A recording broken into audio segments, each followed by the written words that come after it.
परम सन्मानियो गुरु रूप गुरु खालसा साध संगत जी। वाहिगुरु जी का खालसा वाहिगुरु जी की फतेह। राग नाद मन दूजै पाए, अंतर कपट महा दुख पाए। गुरबाणी ਦੀ ਇਸ ਪਾਵਨ ਤੁਕ ਵਿੱਚ ਕਪਟ ਛਲ ਕਰਨ ਵਾਲਿਆਂ ਦਾ ਨਿਸ਼ੇਧ ਕੀਤਾ ਹੈ। ਇਸੇ ਉੱਪਰ ਇੱਕ ਸਾਖੀ ਇਸ ਪ੍ਰਕਾਰ ਹੈ। ਇੱਕ ਜੰਗਲ ਵਿੱਚ ਜਿੱਥੇ ਅਨੇਕ ਪ੍ਰਕਾਰ ਦੇ ਜੰਗਲੀ ਜੀਵ ਰਹਿੰਦੇ ਸਨ, ਉੱਥੇ ਇੱਕ ਸ਼ੇਰ ਰਹਿੰਦਾ ਸੀ, ਜਿਸ ਦਾ ਆਹਾਰ ਦੂਜੇ ਜੀਵਾਂ ਦਾ ਮਾंस ਖਾ ਕੇ ਗੁਜ਼ਾਰਾ ਕਰਨਾ ਹੈ। ਜੈਸਾ ਕਿ ਗੁਰਬਾਣੀ ਵਿੱਚ ਫਰਮਾਨ ਹੈ, ਸਿੰਘ ਰੋਚੈ ਸਦ ਭੋਜਨ ਮਾਸ। परमात्मा ने शेर का आहार मांस बनाया है। एक बार ऐसा होया कि शेर नूं कोई शिकार हाथ ना लगा। भुख बड़ी सता रही सी। भुख दे दुख का तंग किया होया सोच रहा सी, कोई भावें छोटा मोटा ही जीव मिल जाए। होर तां कुछ ना लभा। सिर्फ एक वृक्ष के हेठ बांदर नूं दूरों ही तक्या, देख के बड़ा खुश होया। शिकार मारन लई छलिया सुभाਅ धारण कर लिया। बड़े सहज भाव नाल तुरन लगा। तौर तो इउं लगदा सी कि जिवें कोई शांत सुभाਅ वाला साधु तुरिया आउंदा है। बांदर ने भी देखा कि शेर आ रहा है। बांदर बड़ा चौकन्ना हो गया ते दरख्त उपर चढ़ जाण लई मोटे तने ते बैठ गया, जिथे शेर का हथ जा सकदा सी। अजे बांदर उतां जाना चाहुंदा सी कि शेर ने अपनी बोली विच कहा कि हम तो वैष्णव मत धरियो, देख देख पग पाहे, मत कोई हमको पाप होए, जीव जंत मर जाहे। ये गल बांदर सुन के शेर नूं यकीन कराउण लई उत्थे ही बैठा रहा, उतां नहीं चढ़िया। ये भी विखा दिता कि तेरी गल ते इतबार किया है, पर अपने वालों सुचेत भी रहा कि इसका की वसा है। जिस वेले सहजे सहजे तुरदा होया नेड़े आ गया। जदों शेर नूं ये यकीन हो गया कि मैं बांदर नूं एक झपट विच ही मार सकदा हाँ, तां झपट मारी, पर बांदर उस तों वड्डा उस्ताद निकलिया। इक्को टपुसी मार के उच्चा हो गया, तद रोण लग पिया। ते शेर ने बांदर नूं रोंदियां रोंदियां देख के इस प्रकार कहा कि सख्त समा सो बीत्या, सुख से कहो बहार, मरन ते तो उभरियो, अब क्यों रोवत यार। यह सुन के बांदर हस पिया ते कहण लगा कि मैं इस करके नहीं रोंदा कि मैं मरन तो बच गया हाँ, इस पर तो मैं खुश हाँ और मैनू हसना चाहिए। शेर ने पूछा कि फिर तेरे रोण का की कारण है। बांदर ने उत्तर दिता कि मैं इस वास्ते रोंदा हाँ कि कलयुग विच किहो जिहे साध पैदा हो गए। तेरा साध रूप देख के मैं तो अपनी जान ही गवा बैठा सी। इस उपर बांदर ने कहा कि मरने की चिंता नहीं, जीवन की नहीं आस, होवत हूँ इस बात पर, कल मैं ऐसे साध। सो इस प्रकार जिमें कि इत्थे शेर का छल, फरेब, कपट नंगा होया है, यह एक दृष्टांत है। इस तरह कलयुग दे विच मनमुख पुरुष जो अंदरों कपट छल दे भरे हुए हैं, लोकां नूं विखाउण वास्ते तां साध शकल है, साधु सुभाਅ प्रगट करके विखाउंदे हन, पर जे पराया तन ते पराया धन मिल जाए तां शेर की तरह लपक पैंदे हन, जिसका फल लोक परलोक दे दुख बने रहिंदे हन। लोकां नूं समाधि लाउण दी प्रदर्शनी भी करदे हन ते इहो जिही समाधि नूं बगल समाधि कहा है। बगले नूं गौह नाल तको तां नदी दरिया के किनारे कई बार एक लत्त दे भार दोवें नेत्र बंद करके ऐसी समाधि लाउंदा है कि देखण वाला प्रतीत करता है कि यह पूरे ध्यान विच मगन है, पर पता उदों लगता है कि इसकी समाधि एक छल सी। यह अंदर तो अपना शिकार मारन वास्ते ही ऐसा पाज कर रहा सी। इसलिए 10वें पातशाह श्री गुरु गोबिंद सिंह जी का फरमान है, कहाँ भयो जो दो लोचन मूंद कै, बैठ रहे हो बक ध्यान लगायो। सो इस तरह एक मनमुख अग्यानी जो अपने आप नूं लोकां विच ज्ञानी होने का पखंड करता सी, उसका पाज नंगा होने तो उसनूं दुखी होना पिया सी। ਭਗਤ ਨਾਮਦੇਵ ਜੀ ਬੜੇ ਕਿਰਤੀ ਰੱਬ ਦੀ ਭਗਤੀ ਵਾਲੇ, ਜਿਨ੍ਹਾਂ ਦੀ ਭਗਤੀ ਦੀ ਚਰਚਾ ਰਹਿੰਦੀ ਦੁਨੀਆ ਤੱਕ ਰਹੇਗੀ, ਜਿਨ੍ਹਾਂ ਦੀ ਪ੍ਰੇਮਾ ਭਗਤੀ ਤੋਂ ਪ੍ਰਸੰਨ ਹੋ ਕੇ ਪਰਮੇਸ਼ਰ ਨੂੰ ਨਿਰਾਕਾਰ ਤੋਂ ਸਾਕਾਰ ਹੋ ਕੇ 72 ਵਾਰ ਦਰਸ਼ਨ ਦੇਣੇ ਪਏ। ਵੱਖਰੇ ਵੱਖਰੇ ਸੰਕਟ ਦੇ ਸਮੇਂ ਪ੍ਰਤੱਖ ਸਹਾਇਤਾ ਕਰਨੀ ਪਈ।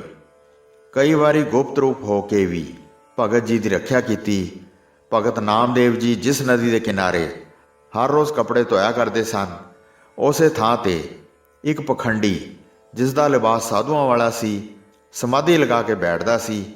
ਇੱਕ ਦਿਨ ਇੱਕ ਸਾਹੂਕਾਰ ਦਾ ਲੜਕਾ ਇਸ਼ਨਾਨ ਕਰਨ ਵਾਸਤੇ ਉਸੇ ਘਾਟ ਤੇ ਆ ਪਹੁੰਚਿਆ। ਬੀਤੇ ਸਮੇਂ ਵਿੱਚ ਰੁਪਈਆਂ ਨੂੰ ਸੰਭਾਲਣ ਲਈ ਬੰਸਲੀਆਂ ਹੋਇਆ ਕਰਦੀਆਂ ਸਨ।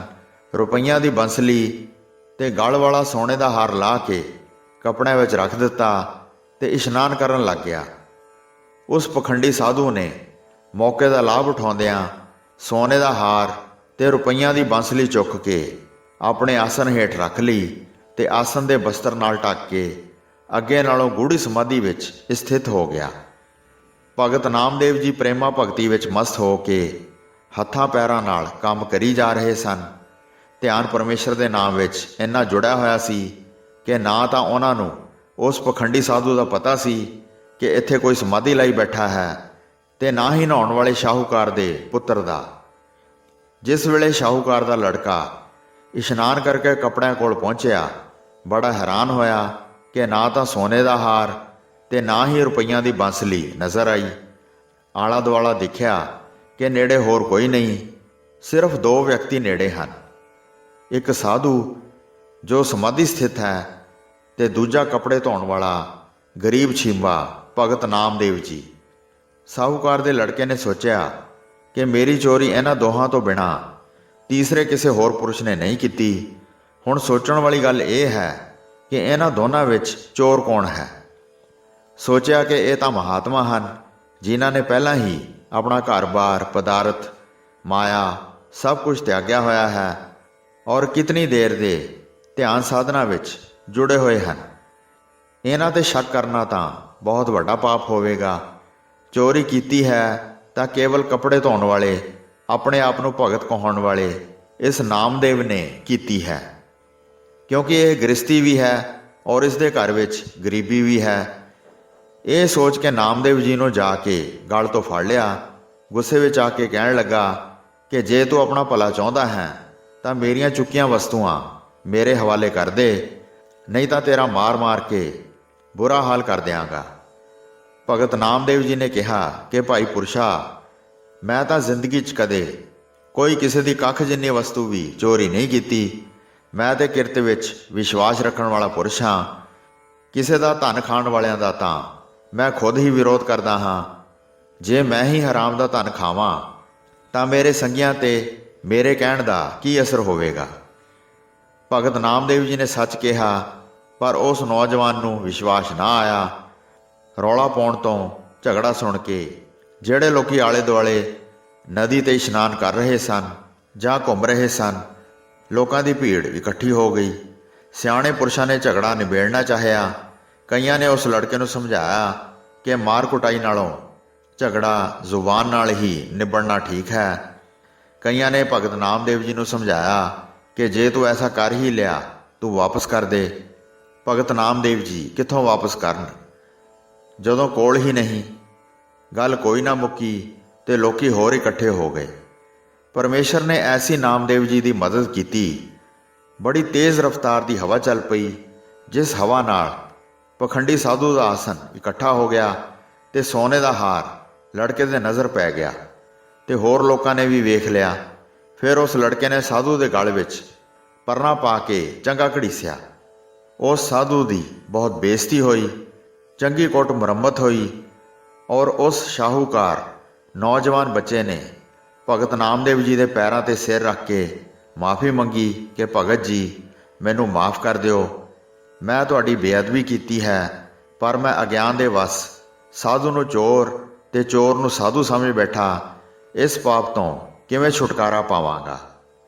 ਭਗਤ ਨਾਮਦੇਵ ਜੀ, ਜਿਨ੍ਹਾਂ ਦਾ ਹਿਰਦਾ ਬਿਲਕੁਲ ਸ਼ਾਂਤ ਸੀ, ਸਾਰੇ ਲੋਕਾਂ ਨੂੰ ਬਿਠਾ ਕੇ ਉਸ ਪਖੰਡੀ 'ਤੇ ਤਰਸ ਕਰਕੇ ਉਸ ਨੂੰ ਉਪਦੇਸ਼ ਦੇਣ ਲੱਗੇ ਔਰ ਉਹ ਪਖੰਡੀ ਆਪਣੀ ਹੋਈ ਬੇਇੱਜ਼ਤੀ ਤੇ ਅਫਸੋਸ ਕਰਦਾ ਸੀ। ਐਸੇ ਮਨਮੁਖ ਪਾਖੰਡੀ ਲੋਕ ਜੋ ਕਪਟ ਕਰਨ ਵਾਲੇ ਹੋਣ, ਉਹਨਾਂ ਦਾ ਧਿਆਨ ਤਾਂ ਕੀ ਲੱਗਣਾ ਹੈ, ਬਲਕਿ ਲੋਕ ਪਰਲੋਕ ਵਿੱਚ ਦੁਖੀ ਹੁੰਦੇ ਹਨ। ਗੁਰ ਕੈ ਸ਼ਬਦ ਮਨ ਜੀਤਿਆ, ਗਤ ਮੁਕਤ ਘਰੈ ਮਹਿ ਪਾਏ। ਜਿਸ ਮਨੁੱਖ ਨੇ ਗੁਰੂ ਦੇ ਸ਼ਬਦ ਵਿੱਚ ਜੁੜ ਕੇ ਆਪਣੇ ਮਨ ਨੂੰ ਵਸ ਵਿੱਚ ਕਰ ਲਿਆ ਹੈ, ਉਹ ਗ੍ਰਸਥ ਵਿੱਚ ਰਹਿੰਦਿਆਂ ਹੀ ਉੱਚੀ ਆਤਮਿਕ ਅਵਸਥਾ ਹਾਸਲ ਕਰ ਲੈਂਦਾ ਹੈ ਤੇ ਵਿਕਾਰਾਂ ਤੋਂ ਖਲਾਸੀ ਪਾ ਲੈਂਦਾ ਹੈ।